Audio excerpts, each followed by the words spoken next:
Hello everyone, and welcome back to World of Warships Blitz with Terry.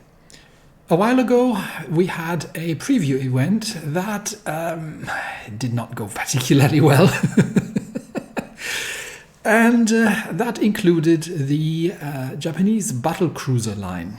Now that is going to come out, and I haven't looked at the actual roadmap, but I think it's coming out relatively soon, so it's about time that we go through these ships and take a closer look. Just, in anticipation and preparation for this, because so far Battlecruiser line releases have been relatively fun and relatively successful when compared to their original battleship sisters that have been in the game. For example, the British Battlecruisers are, I think everybody could argue, significantly better than the British battleships. The German Battlecruisers are maybe not necessarily much better, but definitely more fun, except for the Zeton. Due to their more aggressive style. So we'll see how that turns out for the Japanese Battlecruiser line. And my obvious expectation was initially that these things were having torpedoes, which would have made sense, but they didn't. But we're getting ahead of ourselves. This is Tier 8, the Yumihari. Japan was very well planning to build battlecruisers. They had the infamous 8-8 fleet program, so to create a fleet that consisted of 8 modern battleships and 8 modern battlecruisers in order to compete with the American fleet buildup. Now, the Japanese were aware that they weren't going to be able to match the Americans in terms of pure output of ships. So instead they decided, well, we're just building better ones. Or in case of the Yamato, just simply bigger ones. Which was an attempt that very rapidly then ended with the Washington Naval Treaty, which killed off most of the attempts both by the Americans to build battlecruisers and by the Japanese. Some of the existing hulls were converted to carriers, but a lot of the other stuff was then paused for a long period of time. And by the time the whole treaty business was over, nobody really wanted to build battlecruisers anymore.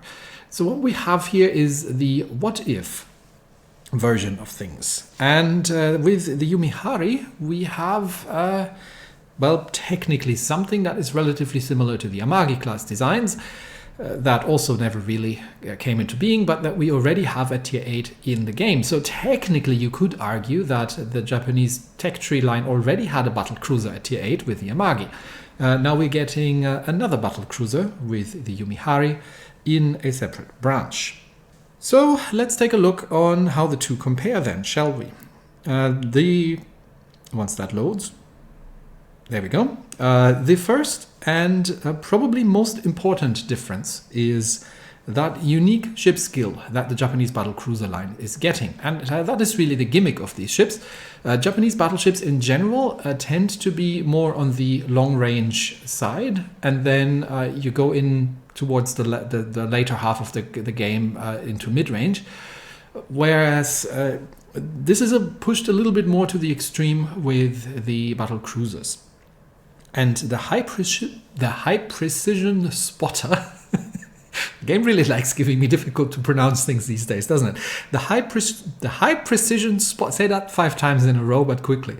The high precision spotter plane is a unique ship skill for the Japanese battlecruiser line at this point. We might see that in other ships later on, but it effectively increases the gun range by 10%, as a bit less than what your traditional spotter planes are doing, but it also reduces the dispersion. So it's a combined precise aim spotter plane with the values not being quite as good as the similar skills on themselves. So for example, 10% dispersion is nowhere near the, I think 25% you get out of the precise aim 1 on the Amagi. But it is a skill that allows the battlecruisers to be much more effective at long range. And they do have to be, because if you are looking at the armor of these things, it is atrociously bad. You have a low hit point pool, you have absolutely atrocious armor. These things do not wish to get shot at. So with battleships, with the Japanese battleships, especially at the Tier 7, the Nagato is a pretty sturdy one. The Amagi, not so much. The Izumo, definitely not. But Yamato at Tier 10, again, is actually a relatively well-armored battleship. She just suffers a little bit from the massive size of her deck. But it is a relatively well-armored ship, actually. These things, not so much. In return, they are proper quick, and while the maneuverability is not something to write home about, at least it is better than on the Amagi. The guns are interesting. These are 410mm L50, 10th year, so that would be 1921, I think, a design. And in fact, Japan was actually trying to design a 50 caliber length gun for the Amagis. They just weren't ready in time, which is why the Amagis is sitting on the older 45 caliber length 3rd year guns. The Yumihari gets only 8 guns instead of Amagi's 10, but she does get a faster base reload. She does get slightly better range, and due to the I'm just gonna claim that due to the longer barrel, you actually get better armor piercing damage. So they can hit if they can do quite a bit of damage if you can get them to penetrate. The secondaries are the traditional interwar period 140 or first war interwar period 140mm or casemates that you also find on the Amagi, only we don't get as many of them. These are ignore these. you do not wish to ever really engage anything in secondary range if you can avoid it, unless you are going in with you're putting the white piece of cloth with the Japanese flag on front on your forehead, tying it behind the head, shouting "Ten Noheka Banzai," and then that's when you can use the secondaries. Torpedoes would have been kind of nice, but we don't get them. The AA is, for all intents and purposes, the same as in Yamagi. It doesn't look bad on paper, but it's not great by any means. You do, however, get the air defense skills, so that's something. Still not an AA ship, but she can do a bit more damage to planes than an Amagi. But given the absolutely atrocious hit point pool and armor on these things, I wouldn't be taking on anything, also not a carrier. Surface detection with 12 km is relatively terrible, so there again, for a long-range ship, the concealment build is probably the way to go. Which leads us to how have I set this ship up. You don't really have a choice when it comes to the elite bonus, because torpedo damage reduction is a joke at this point. Why would you ever want? For a ship that has, 12% base reduction, gives you 1%. No, you definitely want the reload and the traverse on the main battery, because this ship is all about the main guns. You can fit 2 camos on it, at least 2 permanent camos. You get the historical camouflage, which is actually refreshingly not giving you torpedo damage reduction, which I just mentioned isn't particularly useful. Hit points, range, dispersion, and max traverse speed.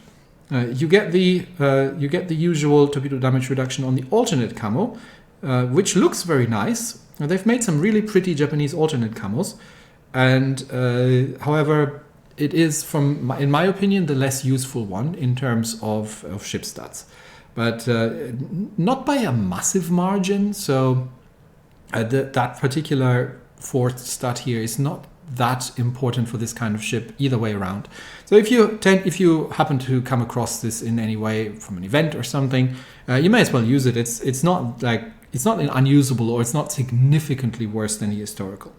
But we are going to be sailing with historical camo here. No surprises in the equipment. Main battery mod 3 for better dispersion on the first slot, because the dispersion isn't the greatest, and you only get 8 barrels on this ship, but you do get a refreshingly fast reload, and doing what you can about the dispersion is, given that you really have to rely on long-range gunnery with these things, is really paramount. Second slot, propulsion, may as well. And third slot, I'm actually sailing concealment, because 12 kilometer base concealment, these ships do not wish to get shot at all. So not being seen is always a good thing, and especially not being the first one spotted while you're getting into position. Now, from the commander setup, it's relatively similar to the Japanese battleship line, with slight modifications. So you can get yourself an extra air defense alert, And unless you're actually sailing a legendary commander like Yamamoto here, who has the Sixth Sense skill in slot 4, you would generally take the air defense expert just to get the longer duration and the shorter cooldown on the defensive AA skill. Unlike the regular battleship line, you can't actually boost the spotter plane skill because there's nothing in the captain tree for that. So you don't need to take fire supremacy and marksman, but instead you can go for survivalist and fully prepared. Basically for a somewhat alleviating the absolutely dreadfully small hit point pool. And exploit weakness is a no-brainer, so is extinguisher. You can take compartment maintenance if you happen to get flooded, especially if you like to get in the way of airplanes a little bit more than otherwise. Honor Seeker is just kind of the is sort of the default one in that. Definitely APCS Plus or APCS on a regular commander. I've gone with the Citadel Strike here just because it is the skill on it is the unique skill on Yamamoto. Otherwise, I probably might have taken horizontal protection, but I think on a ship that badly armored, it probably doesn't make any difference what you take in slot 12. So let's talk about the talents that we could use. Now, this is still very new stuff, and probably the respective meta is going to change and up to debate. But the tree that you're definitely not going to be detecting 3 enemies. So that one's a bit waste, and you're definitely not going to be. You're trying to avoid getting shot at in these things. So boosting your secondaries is not something you really need on these ships either. Middle tree sounds like a good choice here. So with the first one, after 35 main battery hits, you get a slightly better traverse speed. Not a massive buff here. In the second one, when you have caused damage equal to 35% of your own max HP, which, given that these ships have compared for a battleship relatively low hit point pool, is actually more achievable than something that has a massive hit point pool. So that gives you a 2% extra citadel damage. This is, I think, a little bit weirdly worded here. Again, not a massive buff, but you can take it.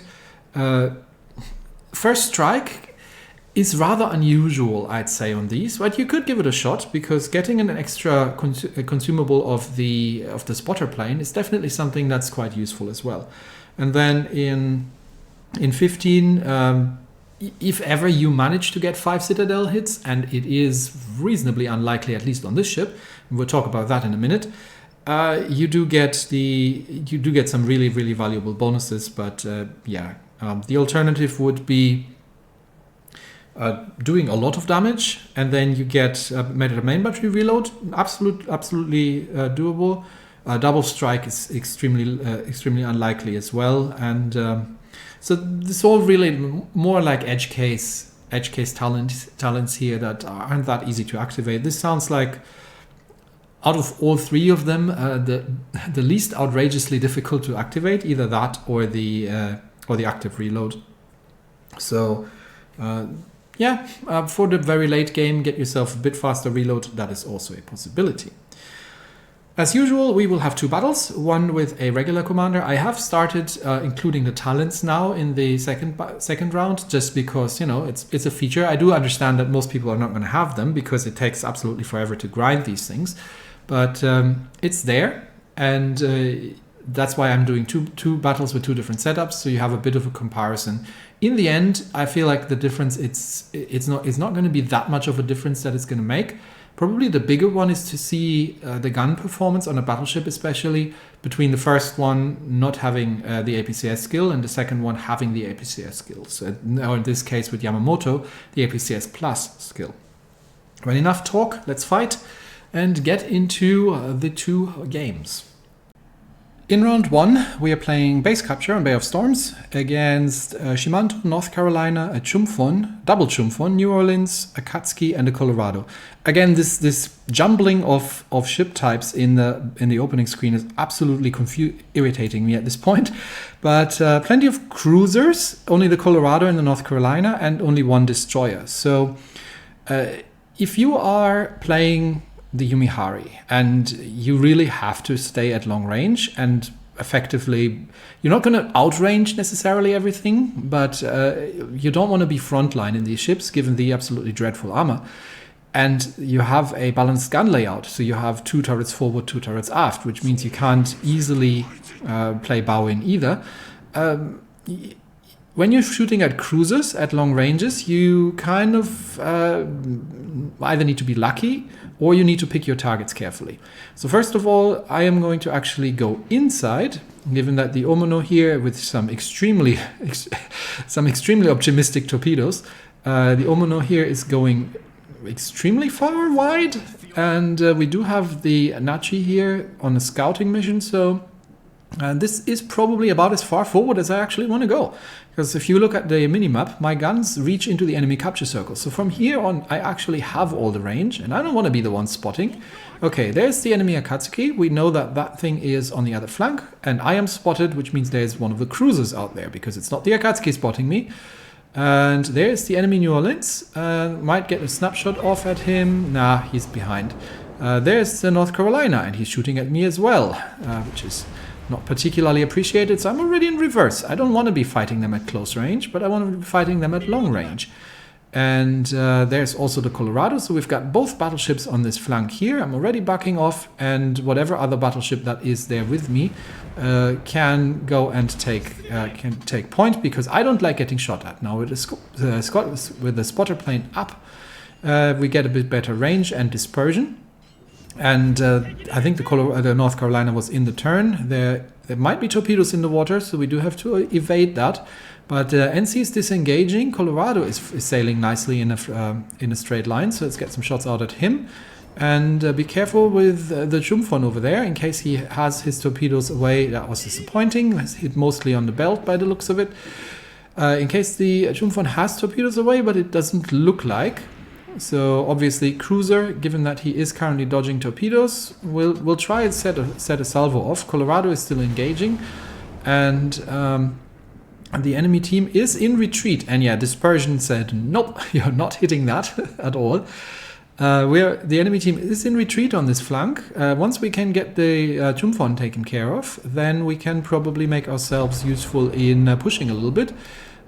I know I said this is not what these ships do, but you have to also keep an eye on the tactical situation, because the friendly team is pushing hard on our left flank, so we do have to take the opportunity. And the friendly Omono is trying to find out if he can get into the next map. So he's no use to the team alive. And that New Orleans over here needs to be distracted by a battleship to shoot at, and not look at the Japanese cruiser that is coming around the corner here. So I'm having to push. Friendly battleship is not pushing behind me. So if most of my flank is just content sitting there, not doing anything, letting the other flank on my team die, then even in something as terribly armored as a battlecruiser, and even the New Orleans is doing damage to me quite a lot with the armor piercing, you just don't have an opportunity, don't have an alternative. So we're going to take on the New Orleans. This is something we can take on if he doesn't. Yes, we need to get this guy out of the way, because the other flank has collapsed. The last destroyer over there is probably going to die. So if we don't do something here, then things are not going to go anywhere very quickly. The problem is, of course, again, I can't really push in this ship, because even cruiser guns can absolutely make mincemeat out of her. So I do have to manage what little HP I have. Nagato, you are in a much better position to push. Okay, Omono takes out the New Orleans. Well done. For getting back into the fight. We've lost the Ognivoy, so the other flank has collapsed. We're 1 kill behind, and we're committed at this point. So team calls capture the base. I doubt that it's going to happen. Okay, the Nachi is running face first into the cruiser torpedoes that are coming around the corner, because everybody saw him coming. These guys have fuel smokes or regular smokes. So yeah, he gets his torpedoes away, but he's going to probably pay with his ship for that. There's the Chumfon. Yeah, he does have a fuel smoke. I'll get a couple of shots in at the Chumfon. Nachi actually got away without with less damage than I thought he was going to have. And again, the absolutely atrocious base dispersion says, nope, not happening. And yeah, Chumfon had a bit of a lag spike there, but he has moved forward into the island. He has nowhere to go. Let's see if we can get that thing dealt with. The Omono is now finding that we are actually fighting under strength. But Nagato takes out the Chumfon. That gets us even on points and scores. So let's get the other Chumfon over there, because we're about to lose our Omono, because he has been way too aggressive. Not waiting for the battleship. Nagato needs to be more aggressive and tank. Nagato is a relatively well-armored ship, so he can get in there. Our Omono is dead, but we should be able to take the enemy Chumfon in return. So Shimanto takes out the Omono, and I take out the Chumfon. We do have to be careful with torpedoes. I'm not quite sure what the range of Shimanto is, but Nagato, can you please go first? Because you have the armor, I don't. I do have to Damacon here because I have no more heals, so I definitely don't want to be shot at anymore. And that Shimanto is doing the exact right thing, because what he is doing is he is hiding behind the Colorado, because he's in a cruiser and he doesn't want to get shot at. And he sets me on fire again. And by hiding behind the Colorado, he mostly ensures that he is not really getting shot at an awful lot. So let's try to take down the North Carolina, because I'm going to die here. They're focusing me down, which makes sense, because I'm a low-health battlecruiser. If we can take the North Carolina down, it's an even trade at least. So, okay, I'm down. Shimanto has burned me down. Oh, no, actually, it was the Shimanto salvo. But I had shots in the air, and that manages to take out the North Carolina. So now we're even again. And the problem is, the Shimanto isn't stupid.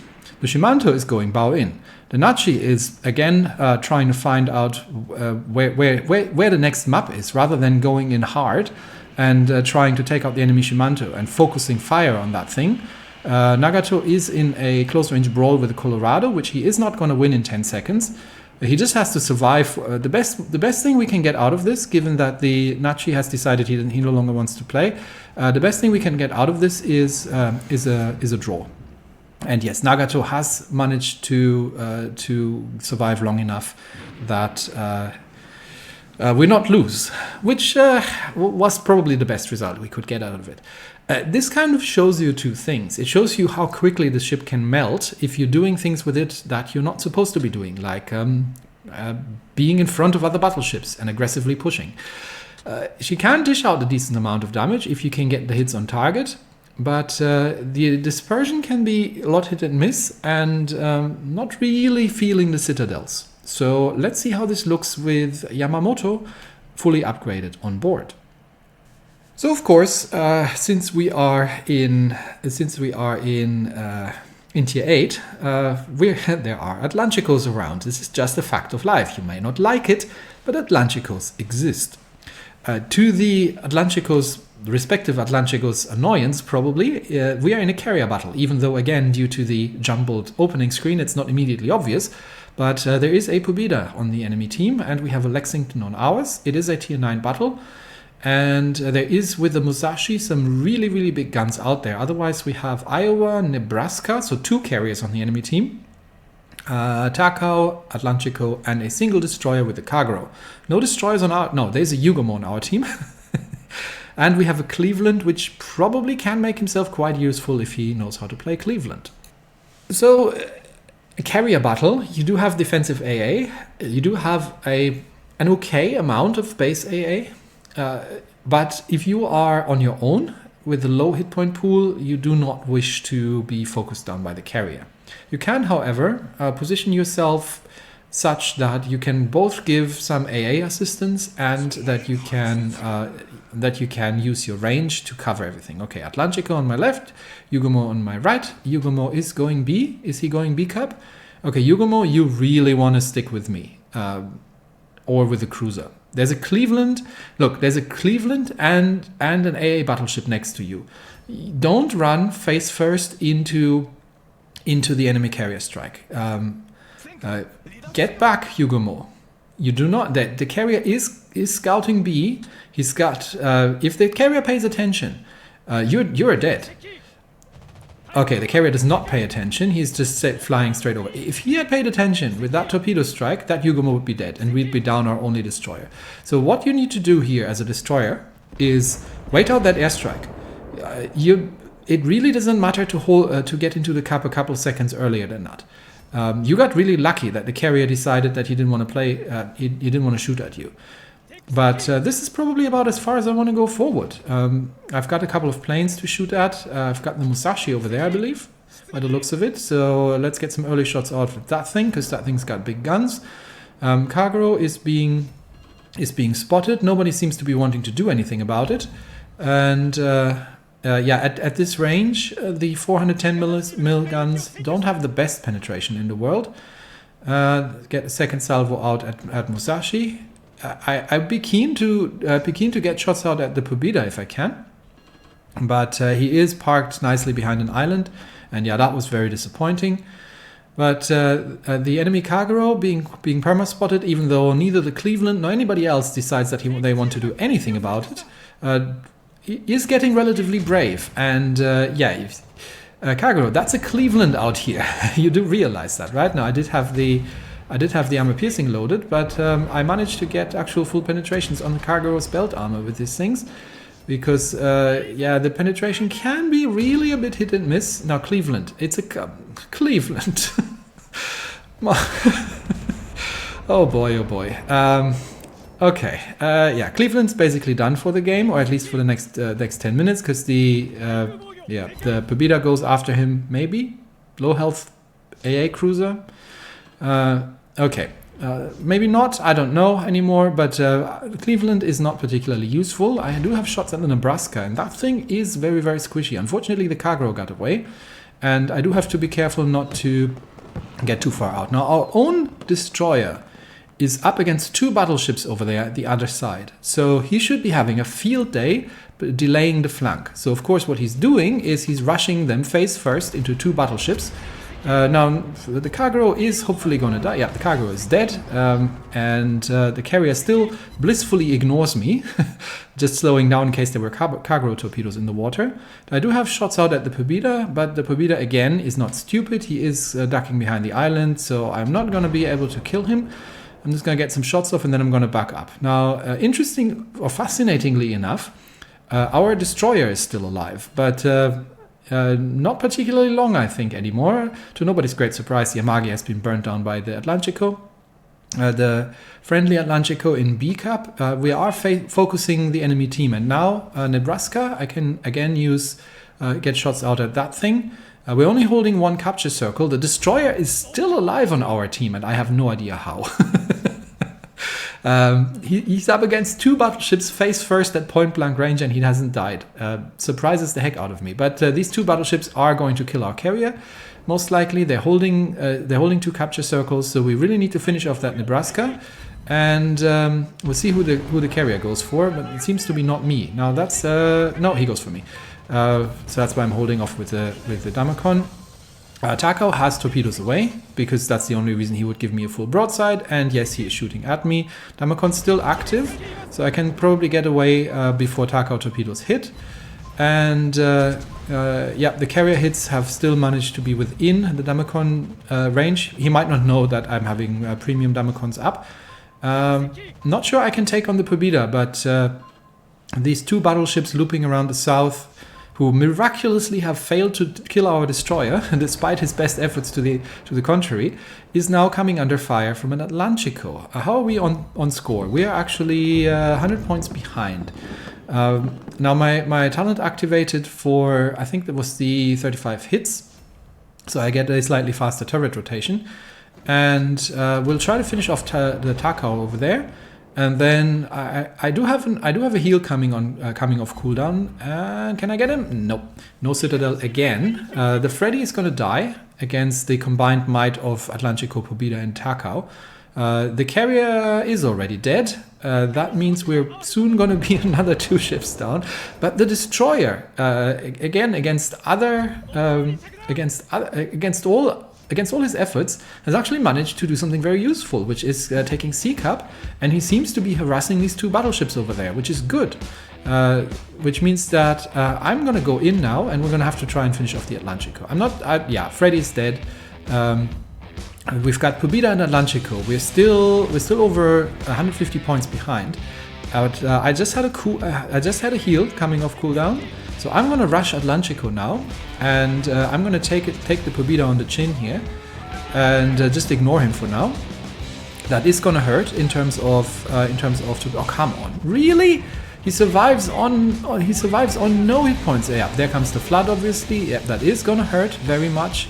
Okay, can I kill the Atlantico before? Yeah, before he sets me on fire again. Damacon's still active, so these torpedoes are not going to cause a flood, so I can survive that, and that should be the end of the Pobeda. And with that, we are pulling ahead on points, and because we're holding all the capture circles, all I now have to do, and that darn thing set me on fire with his guns. Well, I was trying to survive, but we'll see if I've got a heal coming off in 7 seconds. I think I can survive that, and obviously I don't want to be shot at. So I'm already getting the plane up, 798 hit points, that's enough. I can still get another salvo out against the Iowa, but that's probably going to be my last salvo. And no one's shooting at me in return, so that's the final amount of damage that I'm going to be doing here.